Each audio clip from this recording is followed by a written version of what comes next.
put together, listening to what people had said earlier this morning, a few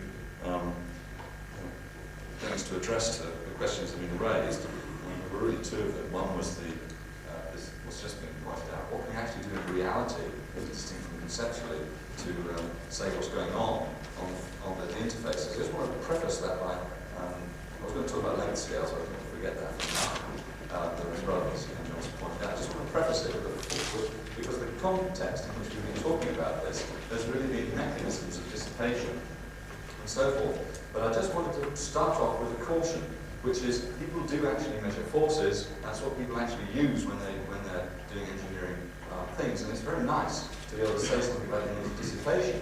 And there's a tendency to be an assumption that having determined one, you can set the other. I'd just like to point out very clearly that this is not necessarily true. One might feel comfortable with the mechanism that you're actually using to describe energy dissipation, but it doesn't necessarily mean you can then work that argument backwards to tell you what the critical force is. And I think really the best example of this again comes from dislocation modelling.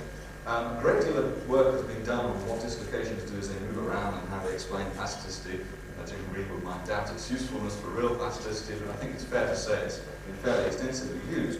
But if you actually ask somebody, despite all this massive advance, to actually tell you what stresses are required to nucleate dislocations, you get answers which vary by fantastic orders of magnitude. And we need to be clear that even if we have an energy surface, it doesn't mean our knowledge of the maximum and minimum points, which actually determine critical events like nucleation, are actually all that good. So let me rush down the road and what the rest of what I'm going to say about energy dissipation, how we might actually look at it. I think we probably ought to bear that in mind, that forces still do matter for many problems, and energies might not tell you all that well about it. Well, on the handout there, a little diagram, conceptual diagram of how we might think about energy dissipation. And really all I intended to do with this was to say that it's a matter of equilibrium versus non-equilibrium. When you're doing an experiment, or most classical experiments, which is really what I'm focusing on, what you tend to measure is everything's happened afterwards. And so if I look at my intensity of emission of various objects that I might be looking at coming out of there, and this could be radiation, electrons, ions, you name it, they may start off in some interesting spectral condition which tells me about the frictional process, but by the time I actually get out of my apparatus, it's just a mess down here at low frequencies. And the basic point, as Irwin pointed out, is that in the process of getting out, most of the interesting signals all get mixed up with each other, and all I'm left with is heat. So when we say it produces heat, we aren't necessarily saying that that's what actually occurs immediately. All kinds of things are occurring. And that was the reason why I put this little peak up here for tribo emission. We know that if you have some sliding systems, you actually get light emitted. Okay, so therefore, this tells us there must be processes on the order of 1 electron volt occurring in friction. It just happens that that's one particular kind of excitation, which in these systems just gets out without modification. And really that brings me on to my sort of summary of the main theme slide. We can conceptualize all this, but as the last speaker just said, what can we actually do about really measuring things?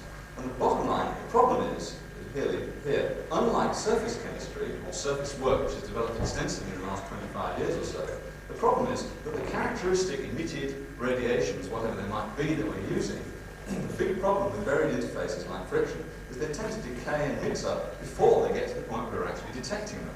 And that's the summary of the whole problem. You can do all this stuff on surface chemistry because your electrons or whatever they are get out to your detector or come in from your probe before anything too nasty happens. So what we're really going to do is think about ways of minimizing that effect by performing real experiments. Now I've sort of drawn up in my two last few graphs a sort of summary of the kinds of things we might think about. And one of these is hardly very original. It's been used for cutting tools for some time.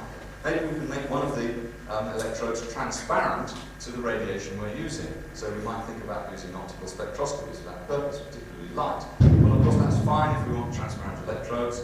And we've got to be a little bit careful about what the light happens to the light as it goes through. But in principle, there are methods in which you can use transparent or perhaps alternatively very thin or very small electrodes, so you have some reasonable coupling. But let's remember the problem of coupling is non-trivial. In my talk, I mentioned the possibility of using electrical measurements. There are special situations in which that might actually be a signature of what's going on. And in that, I include the possibility of coupling in high-frequency electrical processes, such as microwaves or even plasmons possibly, which is known you can propagate down things like tips in FM and similar measurements. So it's possible, and you can see these each have got their own limitations. Let's go on to the next one, which is calorimetry. Of course, what we're talking about is emission of heat here, and so a straightforward thing might just do a sliding test, measure how hot the apparatus got. And this kind of thing, of course, has been effectively done, but it doesn't really tell us anything unless we can do something a little bit more useful than that. And so if we go back to our spectrum diagram, what we really need to do is not so much look at all these horrible phonons that come out of the bottom end after mixing processes. We want to look at these ones in here. And of course, how do you prevent that? Well, the only way of preventing it, as Gary Clement pointing out, is cooling the thing down to some ludicrously low temperature, like helium-3 temperatures, where the phonons, of course, have got a long life and you can detect them as they come out. Now, it's not like I'm going to suggest that helium temperature experiments are going to tell us about real engineering materials. You can see we're getting to a very extreme situation here. But if we follow the theme that we're interested in the mechanisms that are involved in, say, bond breaking, this may actually be a logical kind of conclusion, that you need to do some experiments where you can look at individual phonons of helium at helium temperature. I can see people involved in engineering here throwing up their hands in horror. This is a physicist's crazy idea. But it is a possibility that we can say more about phonons if we do these things at lower temperatures. I'm trying to be semi-practical here. Another important point, what's one of the things that we can actually measure in these experiments? Well, of course, forces. They're always measurable. But I'd like to make an important point here, which is just due to the mechanics of the apparatus, this applies to STMs, atomic force microscopes, or anything, it's exceedingly difficult to resolve forces on a timescale which are much better than, say, 10 microseconds. And let's just recall the gap between chemical processes, simulations, and so forth, which are all occurring in sort of nanoseconds or even faster, and what we can really measure in terms of forces. If someone can dream up an apparatus which measured forces on the nanosecond scale, they'd really be in business. But if you do a few simple sums, you find the masses they have to use over the order of atomic masses. And it's rather difficult to actually deal with atoms directly and measure their forces without coupling them to some object like a tip. And of course, then you introduce a massive extra mass. And what this means is a lot of interesting unstable processes. And I've drawn curves like this, stress versus strain in a minute.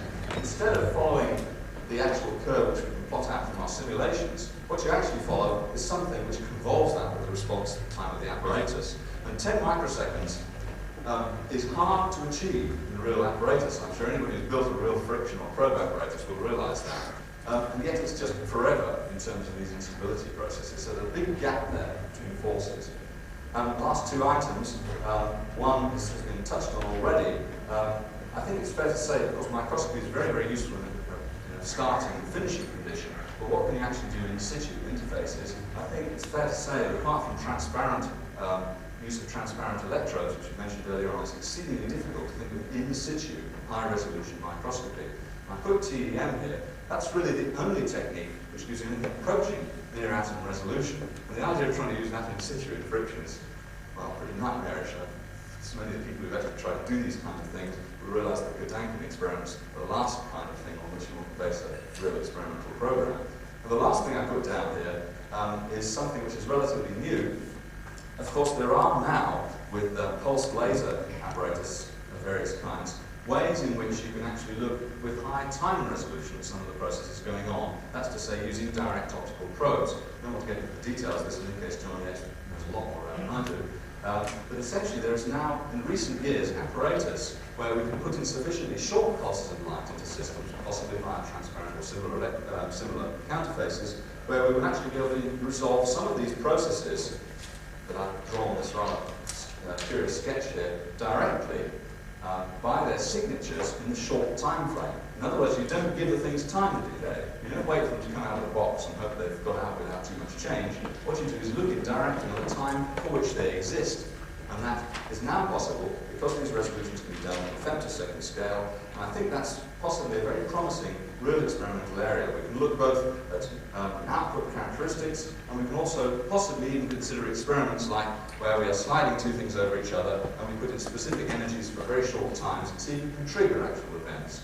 So these, what I've tried to summarize here is we can think about the experiments and dissipation processes, but we've also got to keep in mind that the whole business is empirical. You've got real experiments, real techniques that you can actually do without spending zillions of pounds, and that have some bearing on the problems that we've been discussing in this meeting. I think that's probably all I've occupied the entire time there. But we, I think, need to keep in touch with reality when you're actually doing experiments. Thank you.